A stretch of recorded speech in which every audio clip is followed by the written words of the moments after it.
Alright, good morning YouTube. It's about 10:30 and I'm out here in the garage. I'm just going to try my hand at making one of these YouTube videos. What I'm going to do here, I've got this old fire suppression tank out of a pharmacy that we took apart in town. And as you can see here, I went ahead and shot it just to let all the pressure off of it. That was pretty cool. And now I'm just going to cut it up, and I think I'm going to try and make it into a mailbox. It's kind of indestructible. We've got a lot of people around here that like to smash them, so this is kind of going to be their worst nightmare. I wasn't sure I was going to make a video of this until now. I'm just going to give it a shot. So I kind of already got a start on it.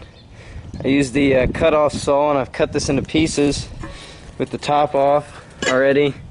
And then there's this section here, which I'm going to use for my mailbox.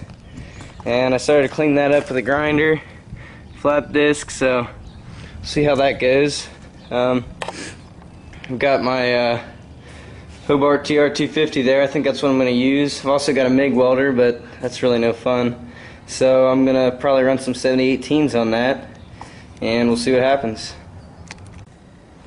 Alrighty, I've got the thing set up here ready to welding, so I cleaned up with the grinder. I went ahead and clamped it, so that way it doesn't warp while I'm welding it.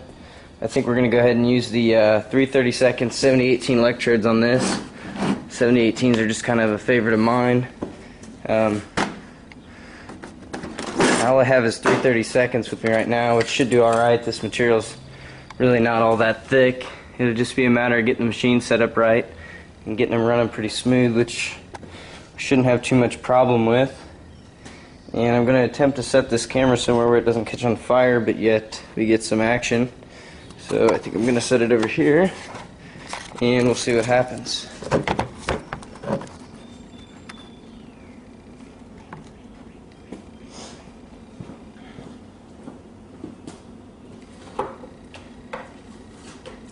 Got the machine set at about 80 amps. We're going to see what happens. Put my gloves on here.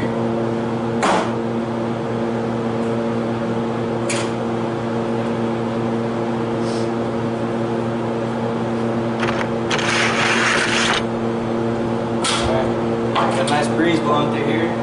Terrible for me, but for this it'll work good. Keep that smoke cleared out.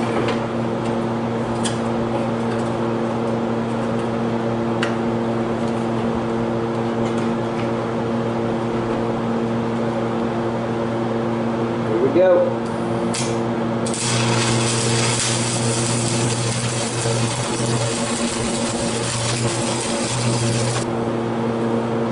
Alright, looks like we might have the machine turned up just a little bit too much. Knock it back a couple amps. The material's really not very thick at all. And let me go ahead and see what kind of action we got going there.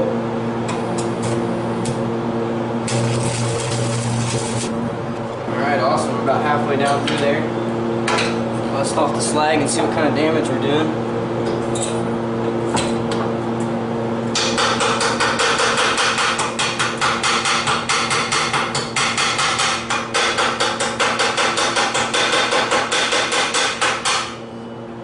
Alright, definitely not my best speed. I think I got the heat a little high yet.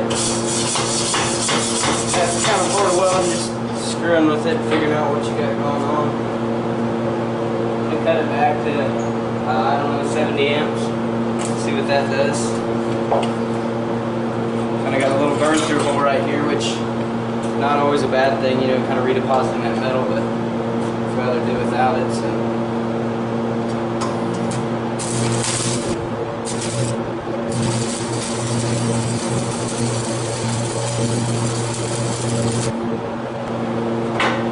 Really getting a pretty good deep beat here. I'm probably going to end up grinding this beat off anyway. This cut is kind of one I didn't really intend to make because I wasn't sure what I was going to do with this thing yet. So.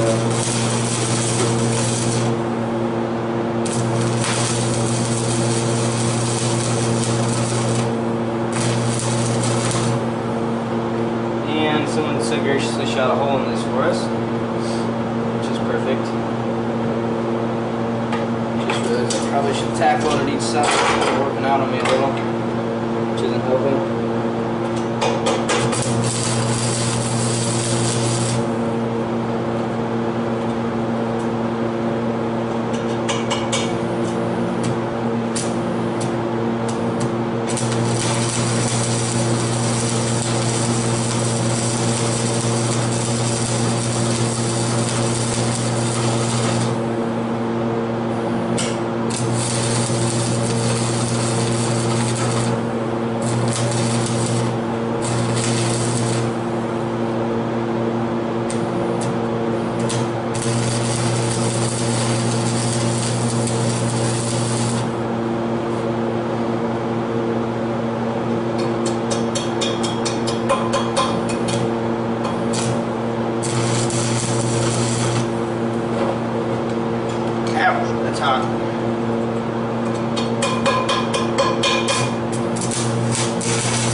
think my 17 HMR is probably responsible for that, but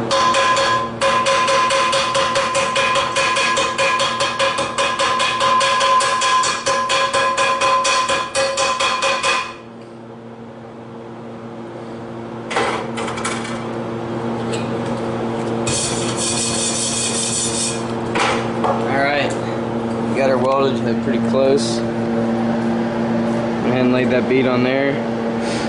I think I'm just going to grind her down.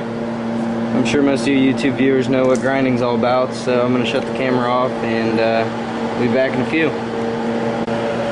Alright, I fashioned this little patch and welded on there. Wasn't sure exactly how that was going to work out, just because it's an arc welder and they're not very good at filling gaps, but it seems to have worked out alright.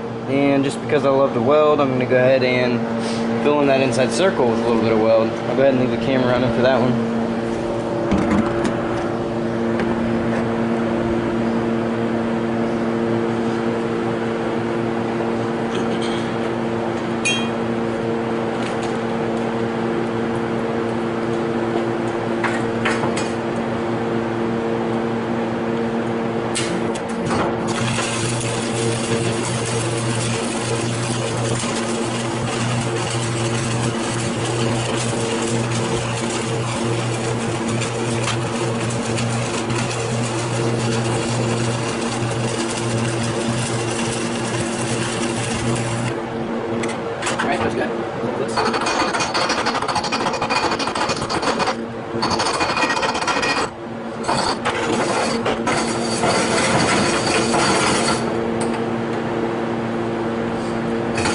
Best bead I've ever laid, but it's good practice for running around in a circle. Alright, this looks kind of nasty on this side, but I think I'm going to go ahead and run another bead around it. Kind of build it up a little bit, and then we'll go ahead and bend it off.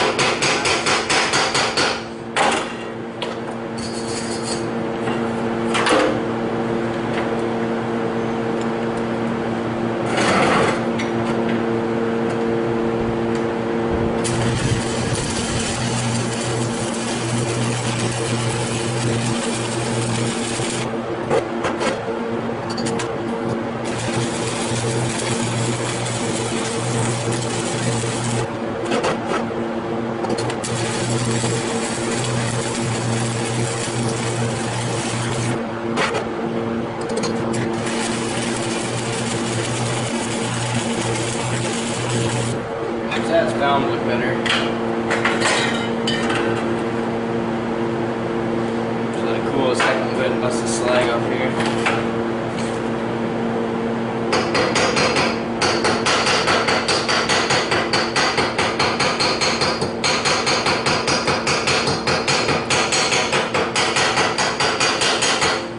Definitely that's more what we're after there.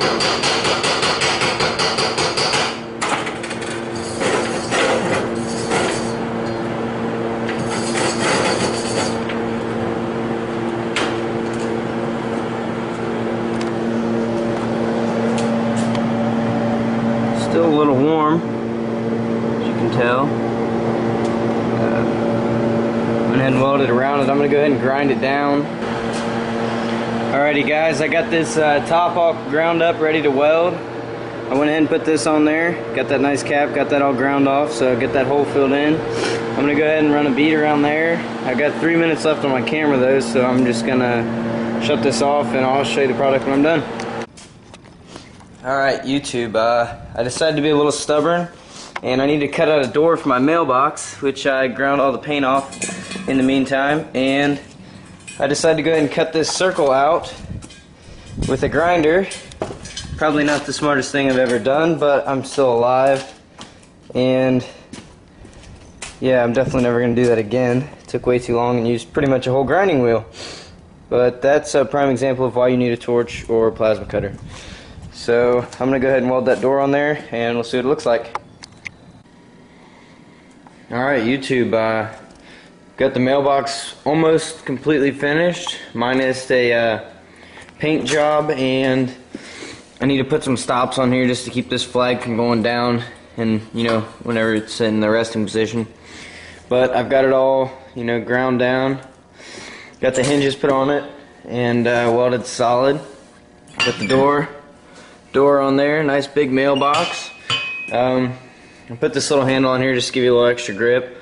That's just, I went ahead and busted out the MIG welder, even though I said I wasn't gonna, just to get it done. That's the hinge there. And then on the bottom side, in order for it to sit over a 2x6 so they can be attached, I went ahead and made this this mounting bracket here. As you can see, I just took some angle iron and a little bit of flat stock and welded that to the bottom. Really all I have left to do on that is drill some holes in the sides so that it can hold a bolt or lag screw or something to that nature, and then that can be lagged down and you will have one complete thug/teenage proof baseball bat proof mailbox. I don't know, I was gonna do a little destructive testing on it, but I think I'll pass. I'm probably gonna get a magnet closer or something just to hold this door shut, but for the most part I'm happy with the way it turned out. Looks pretty good. So there we go.